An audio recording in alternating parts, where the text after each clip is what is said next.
Olá, eu sou o Paulo Rodrigues, sou professor de História. Nós vamos trabalhar hoje, é um prazer muito grande estar com vocês. Nós vamos trabalhar hoje o tema da Primeira República, né, que vai de 1889 até 1930. Recordando, colegas, nós estamos dando sequência à aula anterior da colega Maria Diz, né, da Didi, que fez a introdução sobre a chamada Primeira República no Brasil. Então nós vamos dar sequência, né, ela abordou os primeiros anos e nós vamos dar continuidade a esse conteúdo, portanto. Pois muito bem, antes de iniciar o conteúdo, eu queria dar dois recados. O primeiro é que nosso tempo é relativamente curto, portanto, alguns temas não serão aprofundados, talvez, da forma que deveriam. E um outro recado carinhoso de agradecimento a todos os professores que estão aí na ponta, ajudando os nossos alunos nesses tempos tão desafiadores, não é verdade? Então, senhoras e senhores, entrando no nosso conteúdo, nós fizemos uma divisão desse período em três aspectos básicos: aspectos econômicos, aspectos políticos e sociais. Vejam bem, é importante a gente ter claro que a gente fez essa divisão mais do ponto de vista pedagógico, para ficar mais claro, mais tranquilo. Mas lá, nesse tempo histórico, estava tudo acontecendo, tudo ao mesmo tempo agora, não é verdade? Então, é muito importante que a gente busque essa visão do todo. Só por um efeito pedagógico, como eu disse, que a gente fez essa divisão entre aspectos econômicos, aspectos políticos e aspectos sociais. Pois muito bem, então, feito esse recadinho, nós vamos começar abordando os aspectos econômicos da chamada Primeira República. A primeira questão que se destaca é que o país é eminentemente rural, né? A principal fonte de riqueza do Brasil estava no campo.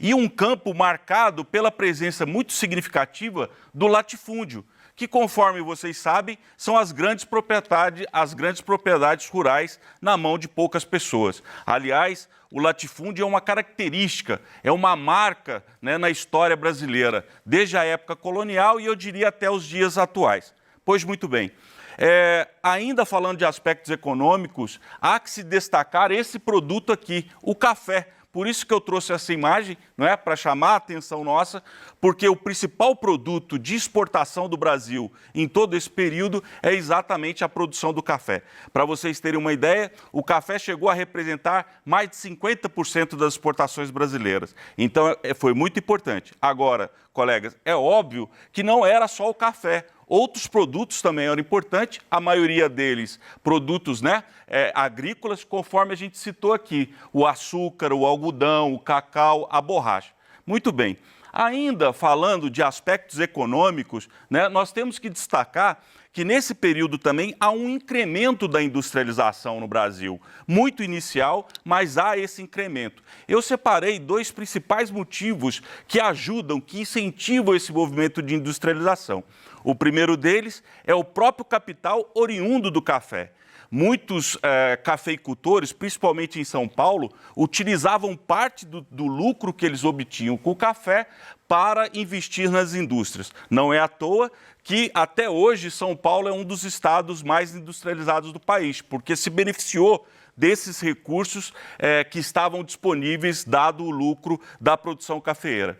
Um outro aspecto importante também para o incentivo dessa industrialização é a Primeira Guerra Mundial, não é verdade? Que aconteceu durante esse período, 1914-1918, e a maioria dos países que exportavam materiais industrializados para o Brasil entraram nesse conflito, né, principalmente na Europa, os países europeus, e diminuíram as exportações de produtos industrializados para o Brasil, incentivando que nós produzíssemos esses produtos aqui em território nacional. As principais indústrias da época eram a indústria têxtil, né, de produção de roupa, e a indústria alimentícia. E um outro elemento, pessoal, também importante de nós ressaltarmos, que apesar de ser um país eminentemente agrícola, há polos urbanos importantes. Eu destaquei dois, São Paulo e Rio de Janeiro, que são os centros urbanos mais importantes, mas eu não poderia também deixar de trazer, eu até trouxe essa imagem para cá, E lembrar a todos vocês que a capital dos mineiros está nascendo exatamente nesse período, né?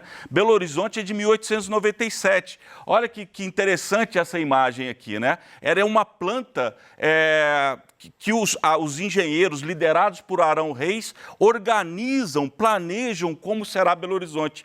Então, vocês vejam, Belo Horizonte nasceu numa prancheta, é uma cidade planejada. E olha que coisa muito sintomática, muito importante de nós percebermos. A República, ela tinha um discurso pró-modernização, né? De incentivar a questão da modernidade, do progresso, etc.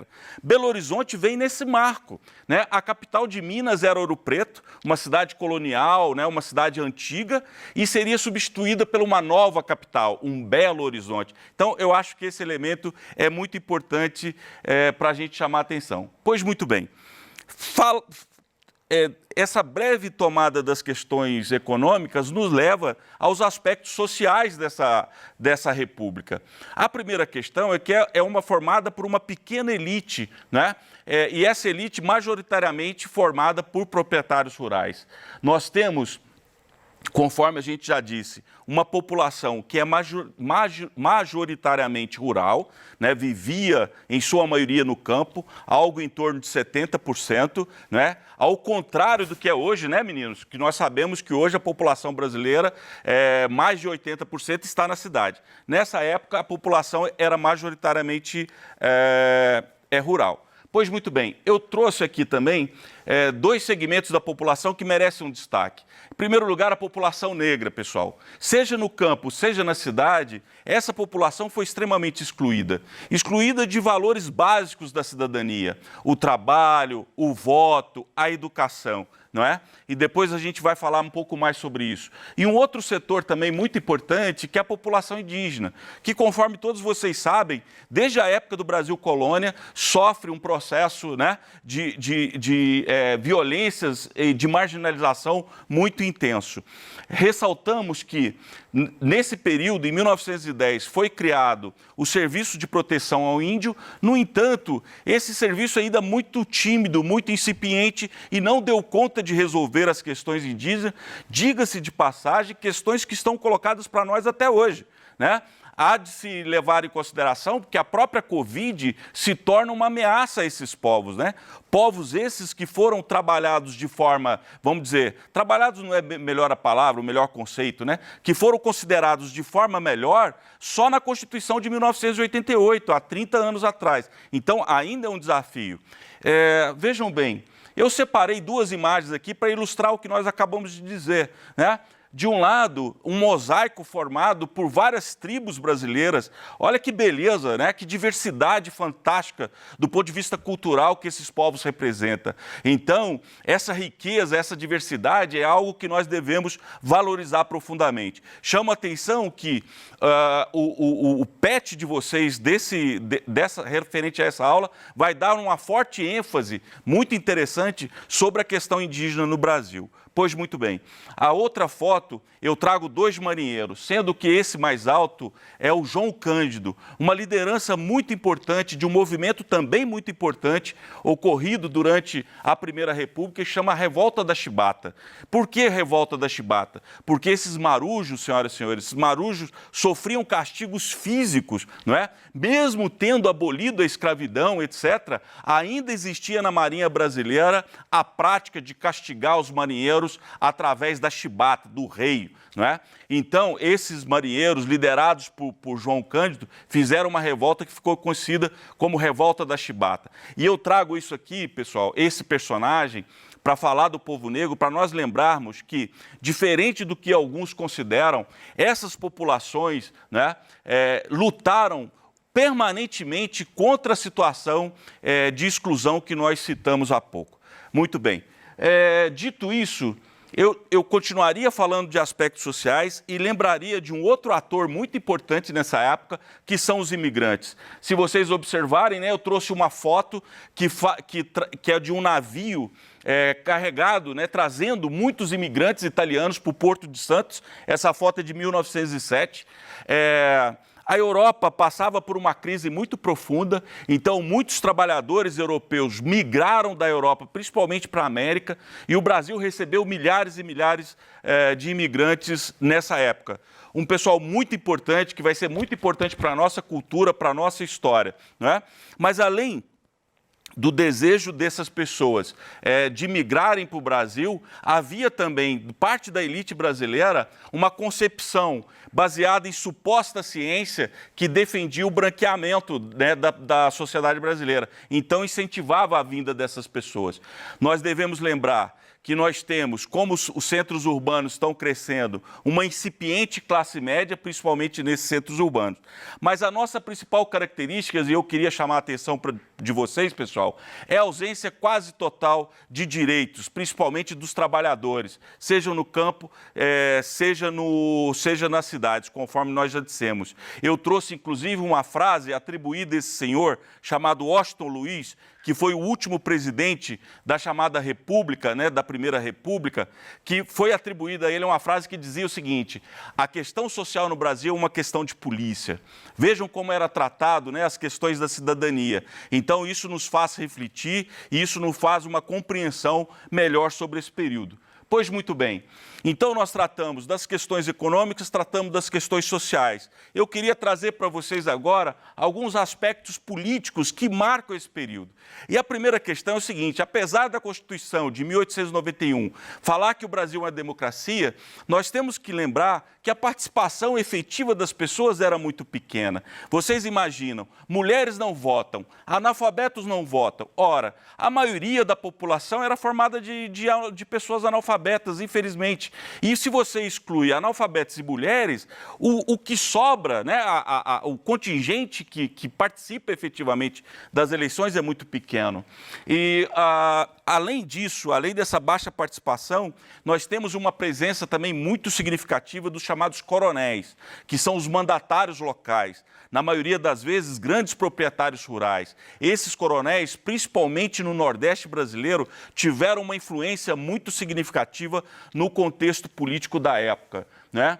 Bom, outras características das questões políticas, o que nós chamamos de clientelismo, que é a troca de favores, né? Eu te dou emprego, você vota em mim, eu te dou uma cesta básica, você vota em mim. Vejam que essa questão é antiga na sociedade brasileira, né? Essa marca da política brasileira, não é? Então, muito característica na chamada Primeira República. Outro aspecto, o voto era aberto, então as pessoas sabiam em quem você votava, mais um instrumento de controle dos coronéis sobre os votantes. Vocês concordam comigo?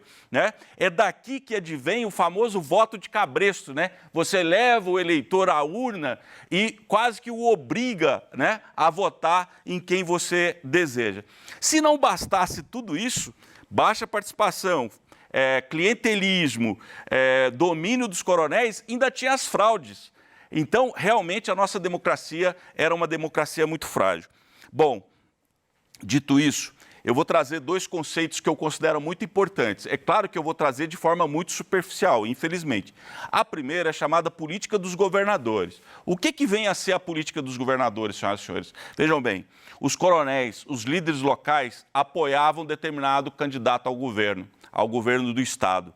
Esse candidato apoiava determinados candidatos a deputados federais que iriam apoiar o presidente. Por outro lado, o presidente, por sua vez, apoiava os governadores, que apoiavam os coronéis. Percebem? Existe um ciclo vicioso, não é?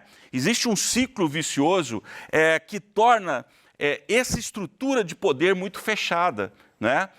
Poucas pessoas, poucos momentos, a ruptura dessa estrutura. Coronel, governador, governo federal, né? E isso se dá o nome de política dos governadores. Um outro aspecto muito importante, com esse nome meio inusitado, é política do café com leite. Por que chama política do café com leite? Porque nós temos dois estados predominantes na política nesse período, São Paulo e Minas. São Paulo, um grande produtor de café, Minas tem uma tradição de produção leiteira, não é? Então, ficou essa história. Então, Minas e São Paulo é República do Café com Leite, ou domínio, ou política do café com leite, compreende? Agora, é bom nós ressaltarmos que, apesar dessa predominância de Minas e São Paulo, outros estados eram importantes também, notadamente Rio Grande do Sul, o próprio Rio de Janeiro, etc.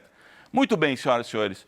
Eu trago essa imagem e eu peço perdão da gente abordar isso de forma tão rápida, que é o quadro do Abapuru, né, da Tarsila do Amaral. Por que eu trago isso? Porque também durante a chamada Primeira República, houve um movimento muito significativo de inovação das artes, chamado Semana da Arte Moderna, aonde que esses artistas, intelectuais, poetas, pintores, estavam em busca de uma verdadeira estética nacional, de uma nova concepção de cultura brasileira.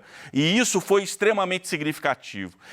Eu pediria, inclusive, se for possível, que o colega de artes também, se puder abordar, junto com o colega de professor de história, abordar essa questão com vocês, porque é muito significativo. Pois muito bem. Uma outra questão super significativa desse período, pessoal, porque vejam bem, se nós temos socialmente uma sociedade extremamente oprimida e um setor político muito fechado, como é que a insatisfação se manifestava? Se manifestava através dos movimentos sociais, através das mobilizações, através das rebeliões. E eu trouxe algumas aqui a título de exemplo, né? Eu separei primeiro os chamados movimentos rurais, não é, que nós temos Canudos, Contestado e o Cangaço, não é? Eu trouxe até uma foto sobre Canudos, que é o pessoal do interior da Bahia, que foram massacrados ao tentarem se rebelar contra a República. E esse movimento, ele ganhou notoriedade, né, e até hoje está muito bem representado num livro maravilhoso que é Os Sertões de Euclides da Cunha, né? Então, esses foram os principais movimentos que nós podemos chamar de movimentos rurais. Bom, além disso, nós tivemos também um movimento muito importante, que foi chamado tenentismo, que é os jovens oficiais do Exército se rebelando também contra os desmandos, né, da chamada Primeira República. E, finalmente, tivemos uma série de movimentos urbanos muito significativos, conforme eu já disse, a própria Revolta da Chibata, que nós mencionamos, a Greve Geral de 1917, né, que foi a primeira grande greve promovida pelos trabalhadores no Brasil. Vejam bem, esses trabalhadores, inclusive organizados em sindicatos, muito influenciados pelas ideologias que os imigrantes trouxeram trouxeram como patrimônio de si mesmo, que foram muito influentes no movimento operário nessa época. E eu queria chamar destaque, finalmente, pessoal, para a revolta da vacina, porque eu acho que existem muitas similitudes, muita coisa em comum com esse momento que nós estamos vivendo. A revolta da vacina, ela tem origem em questões sociais e questões sanitárias e questões de saúde. Então, eu acho que vale a pena a gente ter um olhar carinhoso sobre esse movimento. Muito interessante. E esses movimentos nos lembram de uma coisa muito importante. Essa história que o brasileiro supostamente é uma pessoa pacífica, que aceita tudo, não é verdade, né? O povo brasileiro ele já lutou muito, os setores excluídos já lutaram muito, né? E continuam lutando até hoje, diga-se de passagem. Então, tem algumas coisas do senso comum que a gente tem que ir rompendo. Bom, pessoal, quando nós chegamos já no final da década de 20, a chamada Primeira República ela entra em crise, não é? E tem alguns elementos que nos ajudam a entender essa crise. Primeiro, as chamadas mudanças estruturais, as quais nós já falamos sobre elas, não é? Nós temos a questão do crescimento urbano, nós temos a questão da industrialização. Além disso, conforme a gente acabou de ver no slide anterior, nós temos as chamadas contestações sociais, os movimentos populares, as rebeliões, né, que colocam em xeque as greves, né, que colocam em xeque esse domínio político que havia estruturada nessa chamada Primeira República Brasileira. Uma outra questão super importante também, pessoal, é a crise de 29, não é? A crise de 29, que foi uma crise econômica muito profunda e que abalou os alicerces da Primeira República. E para encerrar, moçada, nessa perspectiva de crise, né, da Primeira República, o rompimento da política do café com leite. Minas e São Paulo se separam e isso traz também crises importantes nesse cenário. Mas isso nós vamos aprofundar e discutir melhor numa próxima aula. Eu gostaria, colegas, meninos, professores, de agradecer muito, né, a atenção de todos vocês. Eu trouxe aqui algumas questões como sugestão para vocês, que podem ser desenvolvidas com seus alunos posteriormente. Vai ficar aqui na nossa apresentação. Essas foram as nossas principais referências para organizar essa aula. E, finalmente, eu termino deixando um profundo muito obrigado a todos e todas e até a nossa próxima aula. Muito obrigado.